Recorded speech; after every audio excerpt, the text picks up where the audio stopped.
કેમ છો દોસ્તો? બધા મજામાં? આજે આપણે તમારા ફાઇનાન્શિયલ પ્લાનિંગના ખૂબ જ મહત્ત્વપૂર્ણ પાસા એવા ટર્મ ઇન્સ્યોરન્સ, જેને પ્યોર રિસ્ક ઇન્સ્યોરન્સ પણ કહેવામાં આવે છે, જે તમારા ફાઇનાન્શિયલ પ્લાનિંગના પિરામિડના પાયા સ્વરૂપ છે, એવા ટર્મ પ્લાનિંગની ચર્ચા કરીશું. ટર્મ પ્લાન એટલે કે એવો ઇન્સ્યોરન્સ પ્લાન જે તમને માત્ર તમારા વારસદારોને પૈસા ત્યારે જ આપે છે જ્યારે તમારી ગેરહયાતી હોય છે, મતલબ કે મૃત્યુ થાય છે ત્યારે જ એમાં પૈસા મળે છે. એમાં કોઈ મની બેક નથી હોતું, એમાં કોઈ ગેરંટીડ ઇન્કમ નથી હોતી, પરંતુ તમારી જે વાર્ષિક આવક હોય છે એ વાર્ષિક આવકના 15થી લઈ અને 25 ગણા પૈસા તમારા પરિવારને એક સાથે મળી જાય છે. કેવી સુંદર વાત છે! પરંતુ જે વ્યક્તિનો લોસ થાય છે એ વ્યક્તિનો લોસ એ ઇમોશનલ લોસ હોય છે, એ ક્યારેય ભરપાઈ થતો નથી. પરંતુ તમારા વારસદારોનું, તમારા પત્નીનું, તમારા બાળકોનું ફાઇનાન્શિયલ પ્લાનિંગ ખોરવાઈ ના જાય, એ લોકો ચિંતામાં મુકાઈ ના જાય, એમની તમારે કરેલી વર્ષોની સેવિંગ્સ, વર્ષોની મૂડી ધોવાઈ ના જાય તમારી ગેરહાજરીમાં, એના માટે ફાઇનાન્શિયલ પ્લાનિંગના પિરામિડના પાયા સ્વરૂપ ટર્મ પ્લાન લેવો અત્યંત જરૂરી છે. જો મંથલી એક્સપેન્સ નામની જે ખર્ચો છે એ પાણીની જેમ ખર્ચો તો વહ્યા જ રહે છે, ખર્ચા બંધ થવાના નથી. તો એના સિક્યોરિટી માટે તમારે ટર્મ પ્લાન લેવો જરૂરી છે. અને ફાઇનાન્શિયલ પ્લાનિંગનો મહેલ એવો છે કે તમારી એકવાર લોસ ઓફ ઇન્કમ થઈને, તો લોસ ઓફ ઇન્કમના લીધે તમારી ઈએમઆઈ ચૂકાશે તો એજ્યુકેશનમાં તમારે કોમ્પ્રોમાઇઝ કરવું પડશે. એજ્યુકેશનમાં કોમ્પ્રોમાઇઝની સાથે સાથે સેવિંગ્સ બી ઓછી થશે, સાથે સાથે તમારી લાઇફસ્ટાઇલમાં પણ કોમ્પ્રોમાઇઝ કરવું પડે છે. અને બની શકે છે કે ટર્મ પ્લાનના અભાવે તમારે રોજબરોજની જે જરૂરત હોય, કરિયાણાની જરૂરતમાં પણ તમારા પરિવારને તકલીફ પડી શકે છે. તો મારી તમને એક નમ્ર વિનંતી છે કે ટર્મ પ્લાન લેવાનું ક્યારેય ના ચૂકતા. તમારા પરિવારને સુરક્ષાનું એક કવચ આપવાનું ક્યારેય ના ચૂકતા.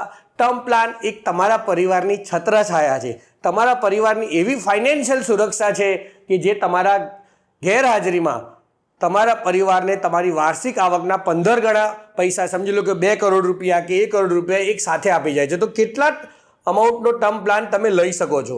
ટર્મ પ્લાન દ્વારા તમે તમારા બાળકોનું ભવિષ્ય સુરક્ષિત કરી શકો છો, ભણતર સુરક્ષિત કરી શકો છો.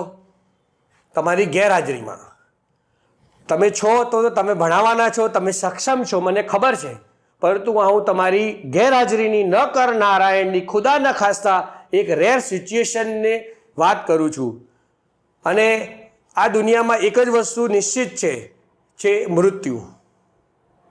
તો ટર્મ પ્લાનમાં એવું હોય છે દોસ્તો કે જે તમારી વાર્ષિક આવક હોય ને અને તમારી ઉંમર હોય એ પ્રમાણે તમને એના 20થી 25 ગણા ટર્મ પ્લાન બને છે. તમારી વાર્ષિક આવક સે ફોર એક્ઝામ્પલ 10 લાખ રૂપિયા છે, તો 10 લાખ અને તમારી ઉંમર 35 વર્ષ સુધીની છે, તો 10 લાખના 25 ગણા એટલે કે 2.5 કરોડ રૂપિયાનો ટર્મ પ્લાન તમે લઈ શકો છો. એનું પ્રીમિયમ પણ ખૂબ જ મામૂલી આવતું હોય છે દોસ્તો, 20,000 કે 25,000. વધારેમાં વધારે ઉંમર થોડી વધારે છે, મારી ઉંમર અત્યારે 40 વર્ષ છે.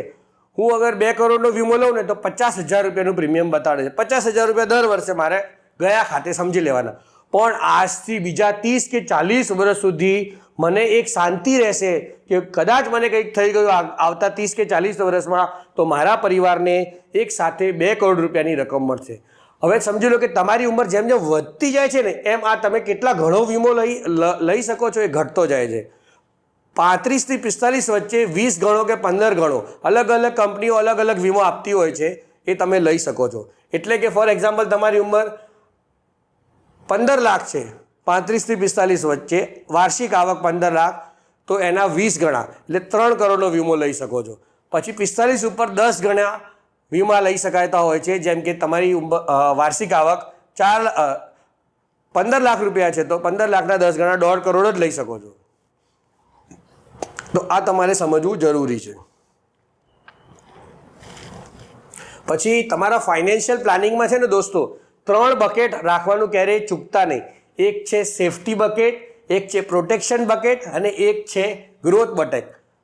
તો પ્રોટેક્શન જે બકેટ છે ને એની અંદર તમારે ઇન્સ્યોરન્સ એટલે હેલ્થ ઇન્સ્યોરન્સ અને લાઈફ ઇન્સ્યોરન્સ એટલે કે ટર્મ ઇન્સ્યોરન્સ આવે છે. પછી સેફટી બકેટની અંદર દોસ્તો તમારું ઇમરજન્સી ફંડ એટલે સોનું, તમારી ફિક્સ ડિપોઝિટ વગેરે આવે છે, અથવા તમારા સેવિંગ ખાતામાં રહેલા પૈસા આવે છે, અથવા તમારી કોઈ એવી વસ્તુ આવે છે કે જે તરત વેચી અને તમે ઇમરજન્સીમાં એનો ફંડનો ઉપયોગ કરી શકો કોઈ લાઈફ સેવિંગ સિચ્યુએશનમાં.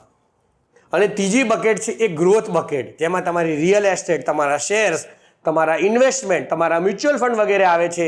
અને આવા લોંગ ટર્મના ઇન્વેસ્ટમેન્ટ કરવા માટે, લોંગ ટર્મમાં તમારી વેલ્થ ક્રિએશન કરવા માટે આજે જ કોલ કરો 95 10 55 62 55. Mutual fund and equity investments R subject to market risk as always. તો હવે આજે તમારું ફાઇનાન્શિયલ પ્લાનિંગનું પિરામિડ છે, એના પાયામાં હંમેશા પ્રોટેક્શન હોવું જોઈએ, પછી ઇમરજન્સી ફંડ, પછી વેલ્થ ક્રિએશન અને પછી લેગસી પ્લાનિંગ. એટલે તમે તમારા વારસદારોને શું આપીને જશો એ હંમેશા તમે પ્લાનિંગ કરો છો. અને આજના માર્કેટમાં સૌથી વધારે મિસ સેલ થતું હોય ને તો ઇન્સ્યોરન્સ ઇન્ડસ્ટ્રી છે.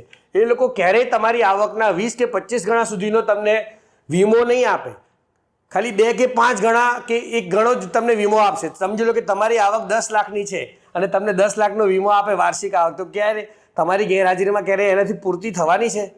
1 વર્ષ પણ નહીં ચાલે. તો આજે સૌથી વધારે મિસ સેલ થતું હોય ને તો ઇન્સ્યોરન્સ પ્લાન, ટર્મ પ્લાન કોઈ આપવા જ નથી માંગતું.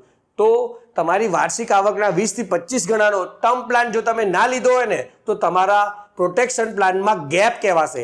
આ ગેપની પૂર્તિ કરવા માટે આજે જ ટર્મ પ્લાન લો અને એના માટે કોલ કરો 95 10 55 62 55. ત્યારબાદ તમને વાત કહું કે ટર્મ પ્લાન લેવો એટલા માટે બી જરૂરી છે કે તમારી ગેરહાજરીમાં તમારું જે રેગ્યુલર બેંક અકાઉન્ટમાં પૈસા છે માત્ર વધારેમાં વધારે 90 દિવસ સુધી પડેલા, કામ ચાલે એટલા પડેલા હોય છે. 90 દિવસ પછી સ્કૂલની ફીસ પે કરવામાં, હાયર એજ્યુકેશનમાં, ચોપડા લાવવામાં, ઘરનું કરિયાણું લાવવામાં પણ તમારા પરિવારને તકલીફ ના પડે એટલા માટે આજે જ તમારે ટર્મ પ્લાન લેવો જરૂરી છે. તો હું તમને કહીશ કે માણસની 3 જરૂરિયાત છે, રોટી, કપડાં ઓર મકાન, અને ચોથો ઇન્સ્યોરન્સ. એ છે તમારા ફાઇનાન્શિયલ પ્લાનિંગના પિરામિડના પાયા સ્વરૂપ પ્રોટેક્શન પ્લાનિંગ, એટલે કે જીવન વીમો, ટર્મ પ્લાન અને મેડિકલ હેલ્થ ઇન્સ્યોરન્સ, મેડિક્લેમ, જે તમને તમારી માંદગીમાં મદદ કરે છે. તો ટર્મ પ્લાન લેવા માટે આજે જ કોલ કરો દોસ્તો 95 10 55 62 55.